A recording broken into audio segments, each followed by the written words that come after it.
کب ہوگا، امام مہدی کون ہیں اور کب دنیا میں آئیں گے، تفصیل سے بتا دیں۔ دیکھیں، ہمیں رسول اللہ صلی اللہ علیہ وسلم کی جو صحیح حدیث سے ملتا ہے وہ اتنی بات ملتی ہے کہ آپ صلی اللہ علیہ وسلم ہی کے نسب میں حضرت مہدی ہوں گے۔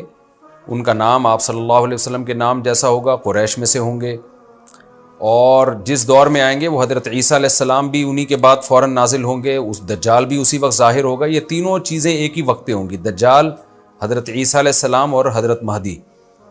اور حضرت مہدی دمشق میں مسجد میں نماز کے لیے کھڑے ہوں گے کہ اچانک حضرت عیسیٰ علیہ السلام فرشتوں کے کندھوں پہ ہاتھ رکھ کے دمشق کے مینار پہ اتریں گے، پھر وہاں سے سیڑھیوں سے نیچے آئیں گے کیونکہ دارالاسباب میں داخل ہو چکے ہیں۔ حضرت مہدی ان سے کہیں گے کہ آپ نماز پڑھائیں، وہ انکار کریں گے۔ حضرت مہدی کی اقتداء میں حضرت عیسیٰ علیہ السلام نماز پڑھیں گے اور پھر دونوں کی اقتداء میں جہاد ہوگا۔ تو مجاہدین کے امام ہوں گے حضرت مہدی۔ اتنی بات ہمیں معلوم ہوتی ہے، چند باتیں اور ہیں روایات میں جو ملتی ہیں۔ یہ ہمیں ڈیٹ نہیں بتائی گئی ہے، سن نہیں بتایا گیا، سال نہیں بتایا گیا۔ اس بارے میں صدیوں سے لوگ پیش گوئیاں کر رہے ہیں کہ فلاں سن میں آئیں گے، فلاں سن میں آئیں گے۔ بڑے بڑے لوگوں نے پیش گوئیاں کی ہیں جو 100% غلط ثابت ہوئی ہیں۔ تو اب بھی لوگ پیش گوئیاں کر رہے ہیں کہ 2025 میں آئیں گے، کوئی کہہ رہے 2030 میں آئیں گے۔ تو گورنمنٹ کی طرف سے کوئی پابندی نہیں ہے، کوئی بھی کچھ بھی کہہ سکتا ہے۔ نبی صلی اللہ علیہ وسلم نے اس کو مبہم رکھا ہے، صحابہ نے مبہم رکھا، نہ صحابہ نے نبی سے تاریخ پوچھی، نہ مہینہ پوچھا، اور نہ نبی نے بتایا۔ اور ایسی چیزوں میں اسلام اس کو مجمل ہی رکھتا ہے، کیونکہ وہ مہینہ آتا اور اس مہینے میں کوئی بھی اٹھ کے مہدی کا دعویٰ کر دیتا تو کنفیوژن پیدا ہو جاتی ہے نا۔ اس لیے ہمیں اس پر مبہم ایمان ضروری ہے، مجمل ایمان ضروری ہے۔ مبہم تو نہیں کہیں گے، مجمل کا مطلب تفصیل ہمیں معلوم نہیں ہے، بس ہمیں پتہ ہے کہ ایک وقت آنے والا ہے قرب قیامت میں کہ حدیث میں آتا ہے خراسان سے ایک لشکر اٹھے گا اور اللہ اس کو فتح عطا فرمائیں گے۔ حدیث میں آتا ہے کہ مجاہدین لڑیں گے اور اتنی بڑی جنگ ہوگی کہ آپ صلی اللہ علیہ وسلم نے فرمایا کہ 1/3 مجاہدین اس میں جو لڑنے والے ہوں گے وہ شہید ہو جائیں گے، جو اس وقت کے سب سے افضل ترین شہداء ہوں گے، اور 1/3 مجاہدین وہ ہوں گے جو لڑائی کی شدت اور سختی کی وجہ سے میدان چھوڑ کے بھاگ جائیں گے۔ یہ وہ لوگ ہوں گے جن کی اللہ کبھی بھی توبہ قبول نہیں کرے گا، اور 1/3 ہوں گے جن کو اللہ دنیا پہ غلبہ عطا کرے گا، کفر پہ غلبہ عطا کرے گا۔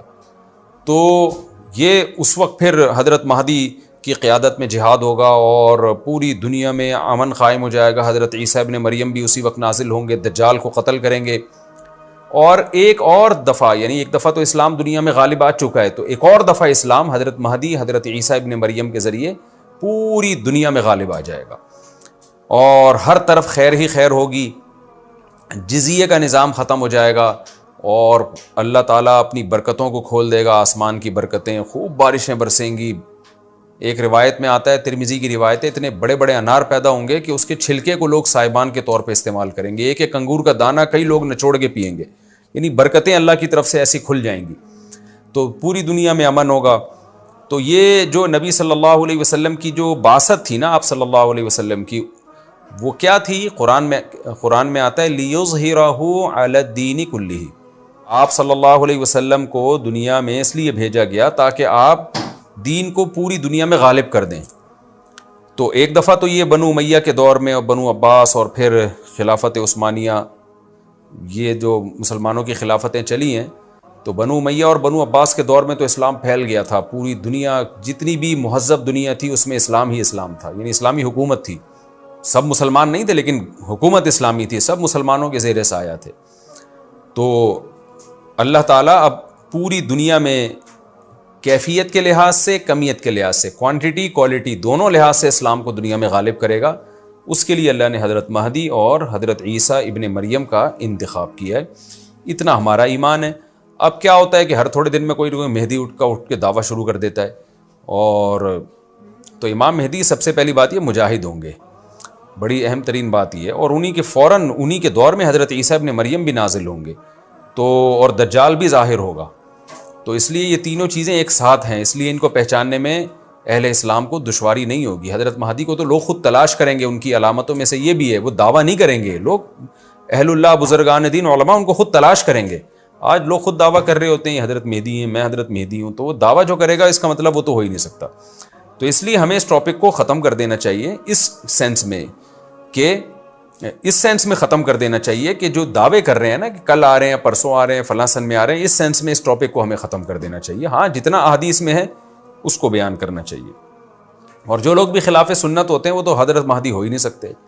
آج تو مہدی ہونے کا دعویٰ ایسے ایسے پاگل فضول قسم کے لوگ کر رہے ہیں جو انسان ہونے کا دعویٰ کرنے سے پہلے ان کو سوچنا چاہیے کہ ہم انسان کے بچے بھی ہیں کہ نہیں. اچھا یہ بھی انہوں نے پوچھا ہے کہ کیا امام مہدی نبی ہوں گے؟ امام مہدی نبی ہوں گے یا صحابی؟ اس بارے میں وضاحت فرما دیں. نہ وہ نبی ہوں گے نہ صحابی ہوں گے، کیونکہ صحابی تو وہ ہوتے ہیں جنہوں نے اسی زندگی میں آپ صلی اللہ علیہ وسلم کو ایمان کی حالت میں دیکھا ہو. حضرت مہدی اور نبی کا زمانہ تو صدیوں کا فاصلہ ہے اس کے درمیان.